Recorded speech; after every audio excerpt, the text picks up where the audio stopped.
yang menjadi pengakuan kami Tuhan, betapapun beratnya persoalan kami, betapapun susahnya problem yang kami hadapi, kami tetap yakin bahwa jawaban adalah Engkau sendiri. Engkau sanggup mengatasi segala sesuatu yang kami hadapi. Dan sebentar Engkau mau menjawab melalui firman-Mu Tuhan. Tuhan melihat begitu berdesak-desakan jiwa-jiwa pada malam ini. Mereka merindu akan firman-Mu ya Tuhan. Tuhan, tanpa Engkau mereka tidak bisa tertolong. Itu sebabnya Tuhan, Engkau yang biasa melihat orang yang banyak dengan belas kasihan. Dan kami mohon belas kasihan-Mu juga malam ini. Untuk jiwa-jiwa yang begini Tuhan banyak. Yang mungkin tidak ada, beberapa orang tidak ada tempat duduk. Tapi kami tahu Engkau juga akan menjawab problem mereka. Terima kasih Tuhan, terima kasih. Dalam nama Yesus kami alaskan doa ini. Berfirmanlah kepada kami ya Tuhan, karena kami mendengar juga adanya. Haleluya. Amin. Saya akan genapi, saya punya janji minggu lalu saya akan khotbah malam ini tentang iri hati. Iri hati menjadi satu penghalang berkat. Banyak kali kita ingin dapat berkat, tetapi oleh karena ada iri hati, berkat itu tidak datang-datang sama kita. Datang kepada orang lain. Kita baca Galatia pasal 5. Galatia pasal 5. Galatia pasal 5. Ayat yang ke 19 dan 20. Galatia pasal 5 ayat 19 20 saya bacakan demikian. Saudara yang berdiri dan tetap mau dengar firman Tuhan, puji Tuhan saya hargakan sebab saya juga berdiri. Saudara-saudara nanti calon pendeta itu. Perbuatan daging telah nyata, yaitu percabulan, kecemaran, hawa nafsu, penyembahan berhala, sihir, perseteruan, perselisihan, iri hati, amarah, kepentingan diri sendiri, percidraan, roh pemecah, kedengkian, kemabukan, pesta pora, dan sebagainya. Terhadap semuanya itu kuperingatkan kamu, seperti yang telah kubuat dahulu, bahwa barang siapa melakukan hal yang demikian, ia tidak akan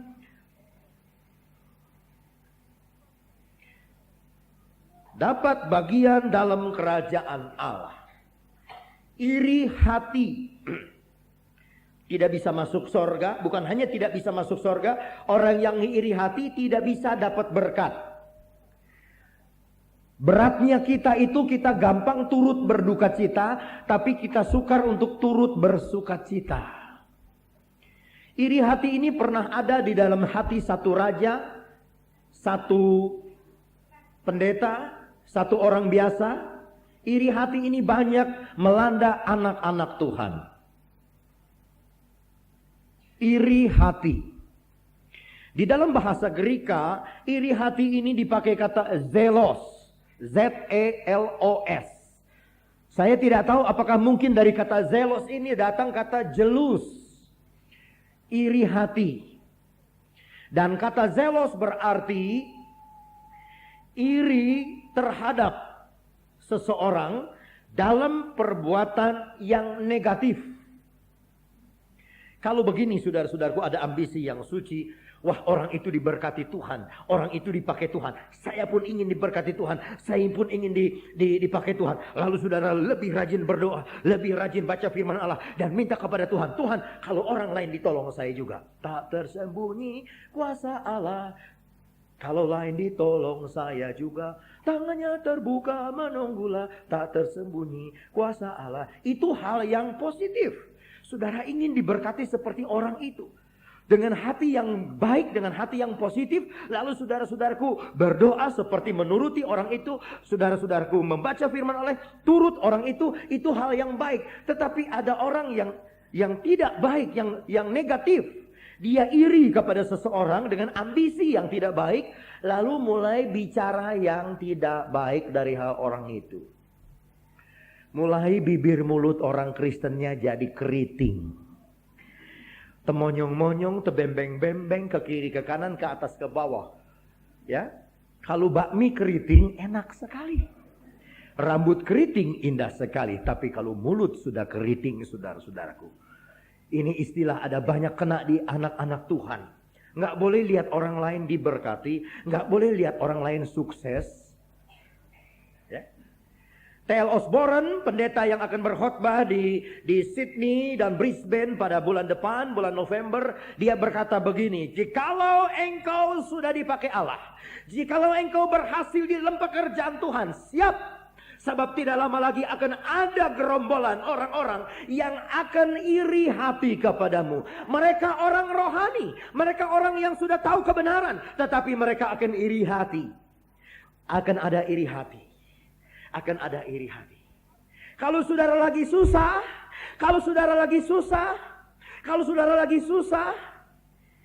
sukar saudaraku mencari satu orang kawan yang mau menolong saudara. Tapi pada waktu kita senang, pada waktu kita diberkati Tuhan, pada waktu kita sukses, gampang kita mempunyai 1000 orang musuh yang iri hati kepada kita. Mulutnya keriting, kalau dia pakai baju baru lah, bajunya juga belum dibayar kredit. Kalau dia pakai mobil baru, ya itu mobil pinjaman mertuanya punya, dan sebagainya. Selalu saudara-saudaraku ada iri hati ya. Tanggal 13 Juni saudara-saudaraku saya, tahun lalu saya dapat mobil, ada yang iri hati. Wah, Pak Ondat sekarang belagak sombong, apa dia punya mobil? Ampun, padahal saudara-saudara, kalau saya sombong Tuhan gak akan kasih mobil. Amin, saudara. Mas, saya juga ada orang yang tanya sama saya, kenapa sih Pak Ondat tuh banyak ada orang kasih mobil, kenapa sih diberkati Tuhan? Kenapa Pak Ondat tuh sampai diberkati Tuhan?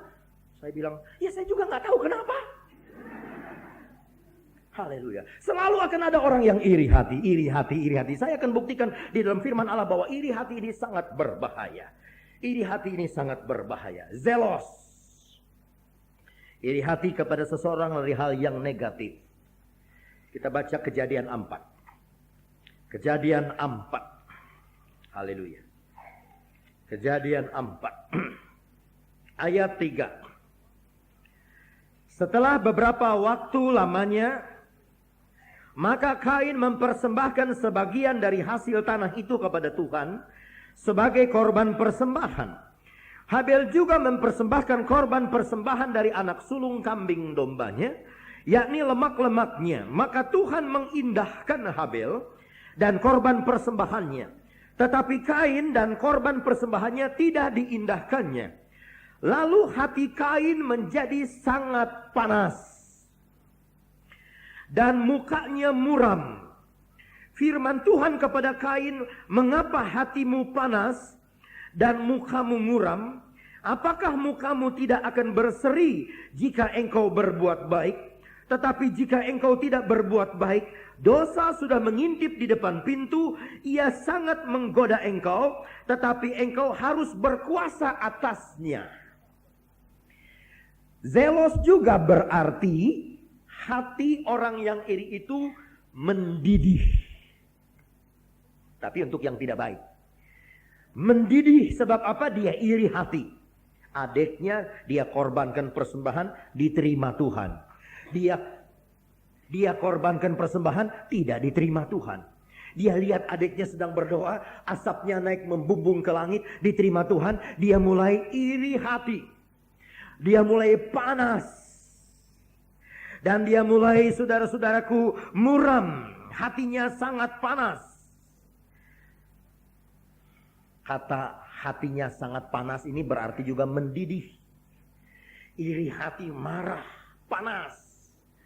Nah, kalau orang sudah iri hati, selalu akan ada akibatnya. Terus kita baca ayat ke-8. Kata Kain kepada Habel adiknya, marilah kita pergi ke padang. Bukan padang di Sumatera, padang ini adalah ladang. Ketika mereka ada di padang, tiba-tiba Kain memukul Habel adiknya, lalu membunuh dia. Perhatikan, pembunuhan terjadi setelah ada peringatan dari Tuhan. Tuhan sudah peringatkan, hati-hati kamu, Kain. Kamu kok bermuram begitu? Kamu kelihatannya hatinya panas. Kenapa? Ya. Lalu ayat 9 firman Tuhan kepada Kain, di mana Habil adikmu itu? Jawabnya, aku tidak tahu. What would you tahu? Ya, I don't know. Apakah aku penjaga adikku? Ya, saudara-saudara, seharusnya dia jaga adiknya. Seharusnya dia menjadi teladan buat adiknya, tetapi dia, saudaraku, menjadi iri hati. Ada orang Kristen Kain, yaitu orang Kristen yang lebih dulu kenal Tuhan. Dia udah dewasa secara usia, lebih dulu kenal Tuhan. Ada orang Kristen Habel, yaitu orang Kristen yang belakangan jadi anak Tuhan. Lebih muda adiknya. Kristen Kain sama Kristen Habel sama anak satu bapak. Tapi Kristen Kain ini, saudaraku, dia kenal Tuhan lebih dulu, nggak berprestasi. Dia punya korban persembahan, prestasinya tidak diterima sama Tuhan. Tapi Habel, anak orang Kristen belakangan datang, saudara-saudaraku, dia punya ada prestasi. Saya juga mau bandingkan, Kain ini adalah pendeta-pendeta yang tidak ada prestasi. Lebih dulu dia kenal tapi tidak ada prestasi. Dan Habel adalah pendeta-pendeta yang kadang-kadang masih muda ada prestasi. Karena yang muda ada prestasi, yang tua iri hati. Mulai dijegal adiknya sendiri, mulai dijegal anaknya sendiri, mulai dijegal. Padahal sama-sama orang Kristen, sama-sama hamba Tuhan, dijegal, dibunuh hari depannya. Di mana pembunuhan ini terjadi? Di mana? Di Padang. Padang itu bicara pekerjaan Tuhan. Ada banyak orang Kristen dibunuh hari depannya. Ada banyak anak-anak orang Kristen yang muda, yang jiwa baru tetapi berapi-api. Dia kenal Yesus, dia lebih maju daripada yang lama. Yang lama iri hati, terus dijegal, hari depannya dibunuh. Sampai nanti Tuhan berbicara kepadanya, siapa? Di manakah adikmu? Saudara-saudaraku, ada jiwa baru, orangnya jiwa baru. Tapi kecepatannya dia kenal Tuhan, kecepatan Mercedes Tiger. Kenal Tuhan, penuh penyerahan, rajin berdoa, baca firman Tuhan, dan dia maju. Ada orang Kristen Kain udah kenal duluan sama Tuhan, tapi jalannya kayak bajai. Ketika yang satu ting ting, yang bajai kwek kwek. Saudara-saudaraku, tidak ada saudara-saudaraku kemajuan. Dan yang bajai dia boleh maju duluan. Tapi karena kecepatan bajai, yang datang belakangan kecepatannya Mercy Tiger 280S, dia lari dan dia bisa kejar itu yang naik bajai. Banyak orang Kristen sudah kenal Tuhan, dia mau alon-alon asal kelakon. Kapan dibaptis? Gampang. Alon-alon asal kelakon. Kapan mau maju sama Tuhan? Gampang, gua belum benyut.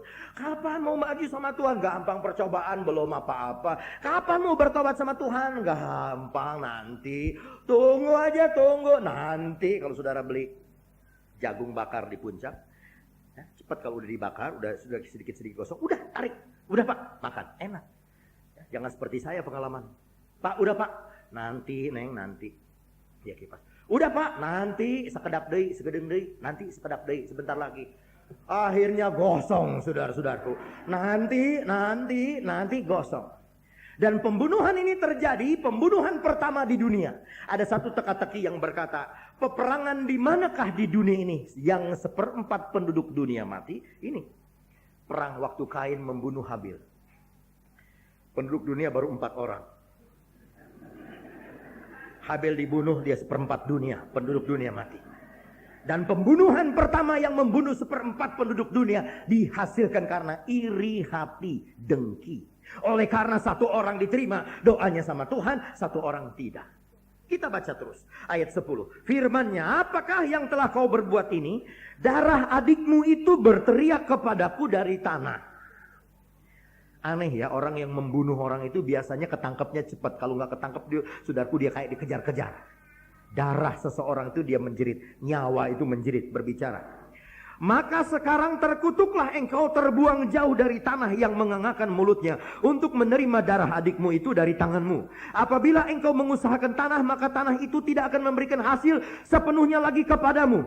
Engkau menjadi seorang pelarian dan pengembara di bumi. Kenapa banyak orang Kristen kerja ini nggak jalan, kerja itu nggak jalan, kerja ini gagal, dagang ini gagal, dagang itu gagal, bisnis ini gagal, bisnis itu gagal, jual tape gagal, jual singkong gagal, jual bakpao gagal, jual mecen, jual ini gagal, jual sana. Kenapa? Ini gagal, itu gagal, jual beli mobil gagal, jual beli televisi gagal, jual beli rumah gagal.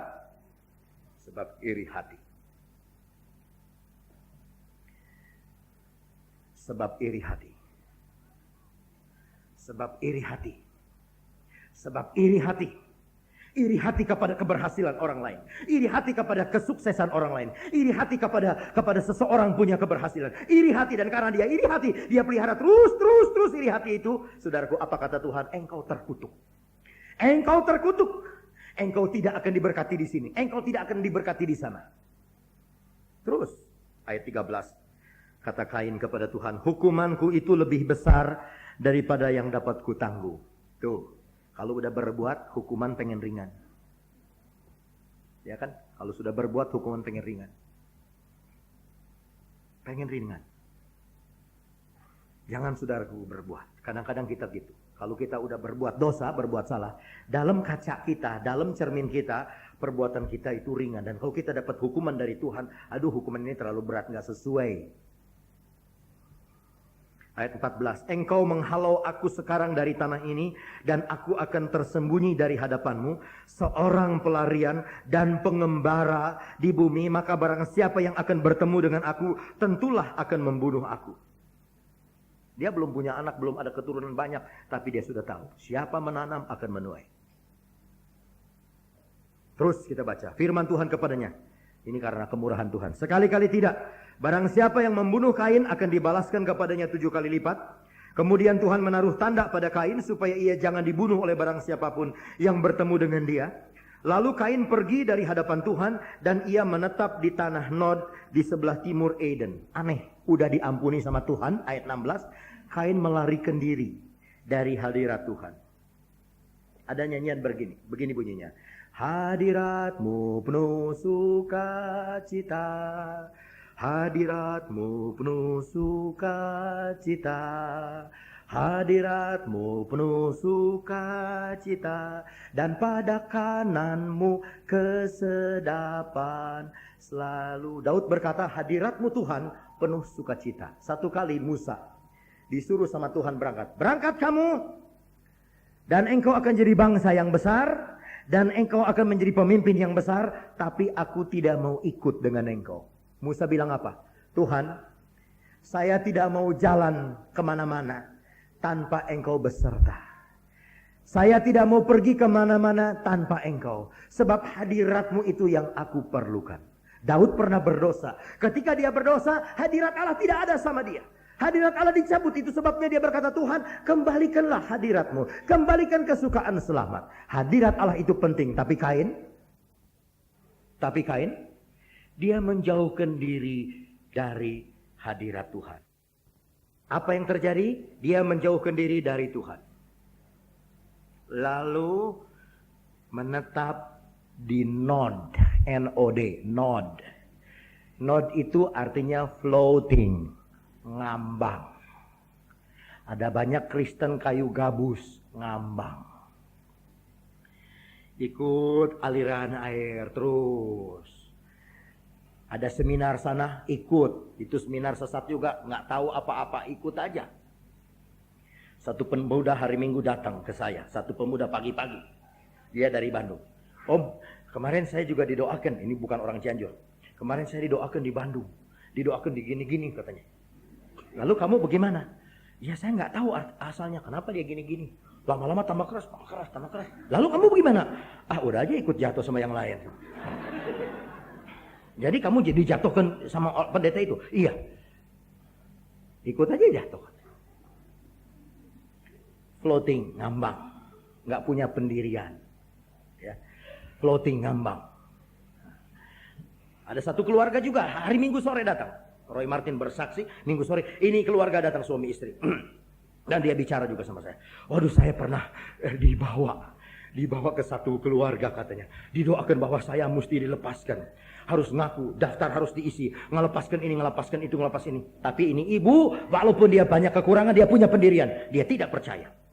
Apalagi suaminya tanya. Dari dalam bahasa Belanda, dia tanya. Dia tidak percaya. Harus dikeluarkan setan itu. Harus muntah. Kalau nggak muntah batuk. Maaf bicara, kalau nggak batuk kentut. Bener ini. Bukan bohong, bener. Kalau kita jadi orang orang yang suka ngambang, ayo kentut kita. Ayo muntah kita. Ayo batuk kita. Kita nggak ngerti apa itu maksudnya. Tetapi puji Tuhan, saudaraku, kalau orang yang iri hati tidak bertaubat lekas, dia akan membunuh. Kalau dia tidak bertaubat, dia akan gagal. Di sini dagang ini gagal, bisnis ini nggak bisa, bisnis ini gagal, sebab dia iri hati. Tetapi kalau dia saudara-saudaraku ikut sama Tuhan, dia akan diberkati oleh Allah berkelimpahan. Masih dalam hal iri hati ini, dia pergi sampai di Nod di sebelah timur Eden. Perhatikan sekarang turunan Kain. Kita baca ayat 17. Kain bersetubuh dengan istrinya dan mengandung perempuan, lalu melahirkan Henokh. Kemudian Kain mendirikan satu kota dan dinamainya kota itu Henokh menurut nama anaknya. Banyak yang bertanya kepada saya, siapakah istri Kain?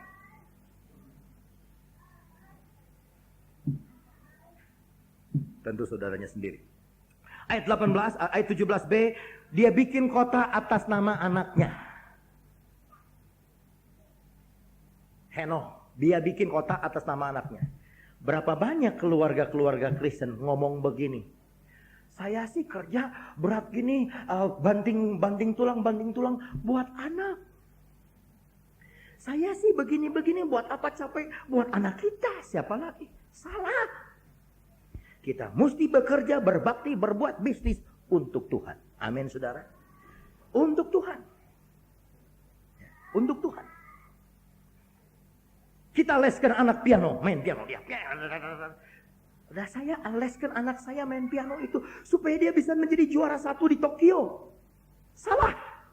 Tapi kalau sudah berkata saya leskan anak saya main piano supaya dia bisa main musik di gereja untuk memuji nama Tuhan, itu yang baik. Tapi Kain dia bikin satu kota atas nama anaknya sendiri. Ada banyak orang-orang, apalagi orang Tionghoa, ngai kerja, ngai ini semua kerja buat anak. Buat siapa lagi kalau bukan buat anak? Ngai kerja buat anak. Sampai ke gereja nggak bisa. Aduh, ke gereja ngai boeng, repot. Ngai emti masih mau cien. Eng seng tong pos yutong dian seng can. Itu toko-toko obat di Cianjur, saudara-saudara. Saudara mesti malu kalau orang Tionghoa nggak tahu pakai bahasa koi, mesti malu. Saya Indonesia, mama saya Tionghoa, saya bisa bahasa Tionghoa. Junpei haleum, sekosan peicu, woman tu sesan, auto siesen. Haleluya. Artinya saudara tanya sendiri deh sama siapa kayak itu. Haleluya. Berbahaya kalau kita kerja untuk anak, kalau kita apa-apa untuk anak. Memang tujuan itu ke sana boleh ada, tapi kalau saudara kita taruh level, taruh dasar, saya bisnis, saya cari uang untuk anak, keliru. Kita harus berbuat sesuatu untuk Tuhan. Haleluya. Baru Tuhan akan memberkati anak-anak dan keluarga kita. Ayat 18, bagi Henokh lahirlah Irad, dan Irad memperanakan Mehuyael, dan Mehuyael memperanakan Metusael, dan Metusael memperanakan Lameh. Lameh mengambil istri 2 orang, yang satu namanya Ada, yang lain Zila. Istri 2 mulai dari turunan Kain. Yang punya istri 2 turunan Kain. Haleluya. Ada itu melahirkan Yabal.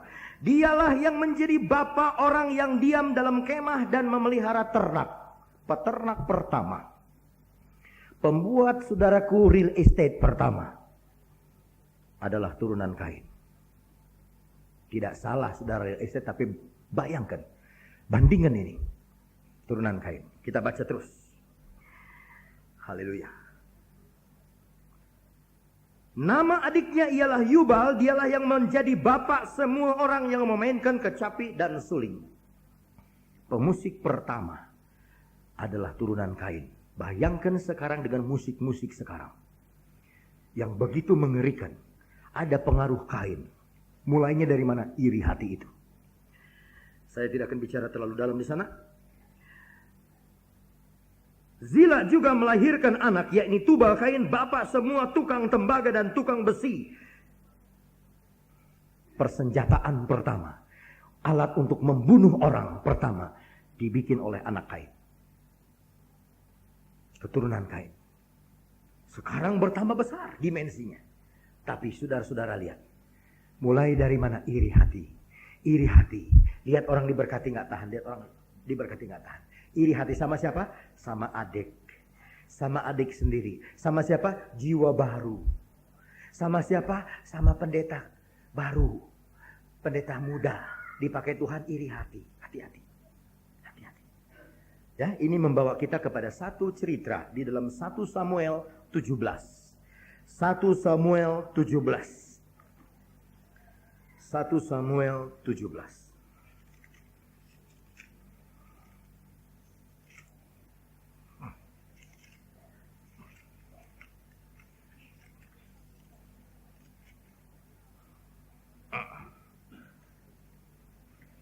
Satu Samuel 17, 1 Samuel 18, ayat ke-6 mulai. Saul membenci kepada Daud. Ayat 6, tetapi pada waktu mereka pulang setelah kemenangan melawan Goliat, ketika Daud kembali sesudah mengalahkan orang Filistin itu, keluarlah orang-orang perempuan dari segala kota Israel, menyongsong Raja Saul sambil menyanyi dan menari-nari, dengan memukul rebana, dengan bersukaria, dan dengan membunyikan gemerincing. Sampai situ aja. Kalau sampai situ itu ayat berbunyi, Saul senang, sama-sama dengan Daud senang. Sebab mereka menyanyi dengan rebana dan dengan bunyi yang gemerincing. Tapi ada ayat 7. Dan perempuan yang menari-nari itu menyanyi berbalas-balasan atau kanon. Katanya begini nyanyiannya. Saul mengalahkan beribu-ribu musuh, tetapi Daud berlaksa-laksa. Saul mengalahkan beribu-ribu musuh, tapi Daud berlaksa-laksa. Artinya berpuluh-puluh ribu. Saul beribu-ribu, Daud berpuluh-puluh ribu. Ini dinyanyikan berulang-ulang, saling menjawab. Kalau kira-kira nyanyinya itu bagaimana ya? Saul mengalahkan beribu-ribu musuh, tetapi Daud berlaksa-laksa. Mereka nyanyi, Saul mengalahkan beribu-ribu musuh. Waduh, dia bangga. Tapi waktu kor di belakangnya nyanyi, tapi Daud berlaksa-laksa. Dia gergetan. Dia dengar lagi di sini ada penyanyi-penyanyi, Saul, baginda Saul membunuh ribuan musuh. Waduh, dia senang lagi. Tapi yang di belakang itu kurang ajar. Dia nyanyi lagi, tapi Daud membunuh berpuluh-puluh ribu musuh. Ayat 8 bilang, lalu bangkitlah amarah Saul dengan sangat, dan perkataan itu menyebalkan hatinya. Sebab pikirnya kepada Daud diperhitungkan mereka berlaksa-laksa. Sejak hari itu maka Saul selalu mendengki Daud. Kata mendengki di dalam bahasa Ibrani dipakai kata afan. Afan, mendengki. Mendidih, mendengki, afan. Dengan rencana membunuh. Sama dengan iri hati.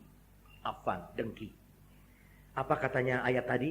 Saul punya pikiran itu nyanyian menyebalkan.